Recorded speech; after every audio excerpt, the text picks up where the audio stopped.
இவ்வளோ சக்சஸ்ஃபுல்லா நடத்தினவங்க நீங்க, எங்க தப்பாச்சு, என்ன ஆச்சு அப்படின்னு கேட்கும் போது அவர் பதில் சொல்றாரு. 2008 இந்தியா ஒரு பெரிய நெருக்கடியை சந்திச்சது. குளோபல் கிரைசிஸ், அதாவது இந்தியாவோட பண மதிப்பிழப்பு ரொம்ப கம்மியாச்சு. அதனால பல பேருக்கு என்னால சம்பளம் கொடுக்க முடியாம போயிடுச்சு.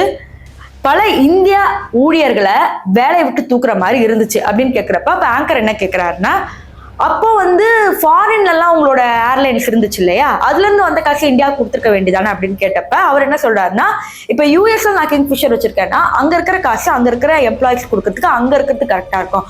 அதை தூக்கிட்டு இங்க போட்டேன்னா யூஎஸ்ல எனக்கு பிரச்சனை வரும் அப்படிங்கிற மாதிரி அவர் சொல்றாரு. அதுக்கப்புறம் அவர் என்ன சொன்னார்னா, நான் எல்லாரையும் வேலையை விட்டு தூக்கிட்டு ஒரு செர்டன் பர்சன்ஸ் மட்டும் வச்சு இந்த குளோபல் கிரைசிஸ்லாம் முடிஞ்சதுக்கு அப்புறம் அப்ப நான் 2008 யாரு ஃபினான்ஸ் மினிஸ்டரா இருந்தாருன்னா பிரணாப் முகர்ஜி. இவரை பத்தி நம்ம எல்லாருக்கும் தெரியும்.